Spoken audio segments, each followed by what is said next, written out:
আমরা যেই বিষয়ে আজকে আলোচনার জন্য আপনাদের সামনে উপস্থিত হয়েছি সেটি হলো বিজেপি সাংসদ এবং প্রাক্তন বিচারক অভিজিৎ গাঙ্গুলি হঠাৎ দেখা যাচ্ছে চাকরিহারাদের পাশে অত্যন্ত সমব্যথী রূপে তাকে আমরা দেখতে পাচ্ছি।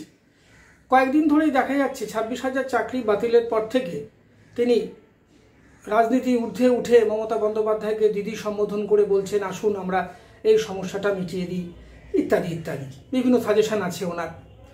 এখন একজন সাংসদ, তিনি পারেন, নিশ্চয়ই তার অধিকার আছে, চাকরিহারাদের পক্ষে তিনি চাকরিহারাদের যাতে সুবিধা হয় সেই দিকে নিশ্চয়ই নজর রাখতে পারেন। কিন্তু প্রশ্ন হলো যে হঠাৎ কেন এত তৎপর হয়ে উঠলেন? এটা কি শুধু তার কোনো স্বার্থ বিমুখ একটি কাজ, নাকি এর পিছনে তার দলীয় স্বার্থ কাজ করছে? আমরা যদি বিষয়টার গভীরে যাই তবে দেখতে পাবো প্রথম কিন্তু এই অভিজিৎ গাঙ্গুলির বেঞ্চেই এই চাকরিহারাদের কি চাকরি চলে গিয়েছিল, পরবর্তী সময় ডিভিশন বেঞ্চ এবং পরবর্তী সময় সুপ্রিম কোর্টে গেছে কেসটি। তাহলে যদি তিনি সত্যিই এত সমদরদি হবেন, এতটা সমস্যা মেটাতে চাইবেন, তবে আজকে এরকম পরিস্থিতি তো তৈরিই হতো না। তিনি যদি কোনোভাবে রাজ্য সরকারের সঙ্গে পরামর্শ করে বা রাজ্য সরকার কোনো প্রতিনিধিকে ডেকে পাঠিয়ে এই সমস্যাটাকে সলভ করার চেষ্টা করতেন, তবে কি আজকে আমাদের এই দিন দেখতে হতো? আর যখন তিনি চাকরি বাতিল করে দিলেন, গত বছর যখন হাইকোর্টের ডিভিশন বেঞ্চ চাকরি বাতিল করলো, তখনও কিন্তু তাকে আমরা তৎপর হতে দেখিনি।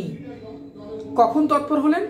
যখন সুপ্রিম কোর্ট একদম ফাইনাল জাজমেন্ট দিয়ে বললেন যে 26,000 লোকের চাকরি চলে গেছে বা বাতিল হয়ে গেছে।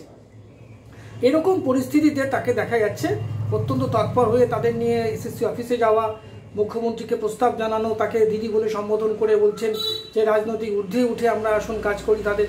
কিন্তু এর পিছনে কি দলীয় স্বার্থ কাজ করছে? বিজেপি কি তাকে নামিয়ে দিয়েছে? এরকম সম্ভাবনা কি আছে যে আপনি ব্যাপারটা দেখুন, যেহেতু আপনার হাত দিয়ে এটা হয়েছিল, নাকি বিবেকের দংশন? কোনটি? যে আমার হাত দিয়ে এতগুলো লোকের চাকরি শুরু হয়েছিল, আমার হাত দিয়ে চাকরি চলে যাওয়া, আজকে কোনোভাবে যদি তাদের চাকরি ফেরানোর অন্তত একটা চেষ্টা করতে পারি, তাহলে অন্তত কিছুটা যেন মনকে সান্ত্বনা দিতে পারবো, তাই কি তার এই তৎপরতা? আমরা জানি না কী কারণে তিনি করছেন, আমরা স্পেকুলেট করতে পারি শুধু। সেই স্পেকুলেশনে আমাদের যা মনে হচ্ছে যে কোথাও গিয়ে বিজেপি হয়তো তাকে সামনে নামিয়ে দিয়েছে, তাকে ফ্রন্ট ওয়ারে নামিয়ে দিয়েছে এই জন্যই যে মানুষের মনে একটা পারসেপশন তৈরি করার চেষ্টা করছে যে কোনো না কোনো কারণে হয়তো সংশ্লিষ্ট শাসক দলের দুর্নীতির জন্য হয়তো তাদের চাকরি চলে গেছে, তাই দেখো আমরা তোমার পাশে আছি, আমরা কতটা সমব্যথী এবং আমরা ক্ষমতায় এলে তোমাদের চাকরি ফিরিয়ে দেবো, এরকম অনেক রকমের কথা তিনি বলছেন। কিন্তু সত্যি সত্যি কি তারা চাকরি ফেরাতে পারবেন? কারণ আজকে যদি বলছে 26-এ যদি আমরা ধরেও নিলাম তর্কের খাতিরে, যদিও সে সম্ভাবনা নেই, যদি তর্কের খাতিরে ধরেও নিই যে ক্ষমতায় আসবেন তারা, তবে কি তারা পারবেন তাদের চাকরি ফেরত দিতে? কারণ প্যানেলের তো ভ্যালিডিটি শেষ হয়ে যাবে।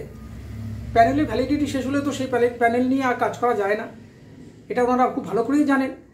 তবে এই 26,000 লোককে কেন মিথ্যা কথা বলছেন, কেন প্রবঞ্চনা করছেন? তারা তো একই চাকরিহারা হয়ে গেছে, তারা তো একই বেরোজগার হয়ে গেছে, তাদের ফ্যামিলি তাদের দিকে তাকিয়ে আছে শুকনো মুখে।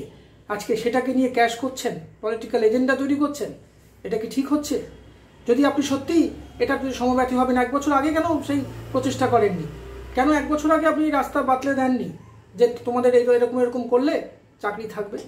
তবে হঠাৎ আজকে কেন আপনি একেবারে অত্যন্ত সহৃদয় ব্যক্তি, একেবারে মহৎ রাজনীতিবিদের মতো আপনি এগিয়ে এসছেন? এটা কি সবটাই কি সাজানো নাটক? আমরা বুঝতে পারছি না। আজকে রাজনীতি এমন জায়গায় পৌঁছেছে যে কে কি করছে সত্যি সত্যি বোঝা খুব দায়। আজকে অভিজিৎ গাঙ্গুলি তা তো আপনার হাত দিয়ে যখন চাকরিটা চলে গেল, তখন কিন্তু আপনি একদম সমব্যথিত্ব দেখাননি।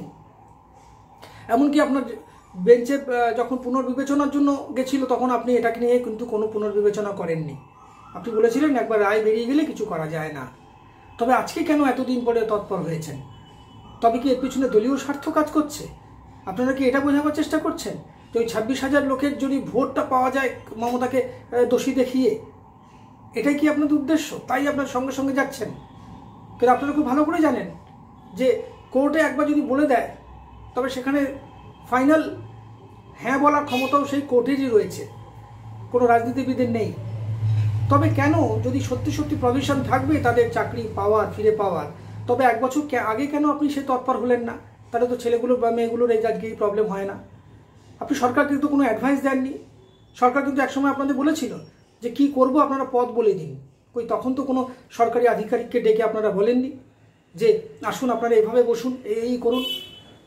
আপনাদের এই জেস্চার দেখে আমাদের কিন্তু সত্যি কোথাও কি প্রশ্ন থেকেই যাচ্ছে যে আজকে 26,000 যে চাকরিহারা তাদেরকে নিয়ে সমস্ত পলিটিক্যাল পার্টি কোথাও কিন্তু একটা গেম খেলার চেষ্টা করছে। এই গেমটা কিন্তু খেলবেন না দয়া করে, কারণ সত্যি যদি কিছু করতে পারেন করুন, আদারওয়াইজ তাদেরকে এই পরিস্থিতির মধ্যে নতুন করে আর সমস্যার মধ্যে ফেলবেন না। একেই তো তারা প্রচণ্ড সমস্যা পড়ে গেছে, বেরোজগার হয়ে গেছে। সেই জন্য আমরা যেটা বলতে চাইছি আমাদের তরফ থেকে যে 26,000 এই যে যারা চাকরিহারা তাদের যে সত্যি কিছু করা যায় করুন, শুধুমাত্র মিডিয়াকে গালভরা কথা বলে আর ফুটেজ খাওয়ার চেষ্টা করবেন না। আপনারা চেষ্টা করুন যাতে সত্যি সত্যি 26,000 মানুষের চাকরি ফিরে পায়। এই চেষ্টা আমরাও করব, মনে প্রার্থনা করব এবং সরকারও চেষ্টা করবে নিশ্চয়ই। আমাদের ভিডিও ভালো লাগলে লাইক ও শেয়ার করুন, কমেন্ট সেকশনে গিয়ে জানান আপনাদের মতামত। আরও ভিডিও পেতে চ্যানেলকে সাবস্ক্রাইব করুন। প্রতি মুহূর্তে খবরের আপডেট পেতে প্রেস করুন বেল আইকন।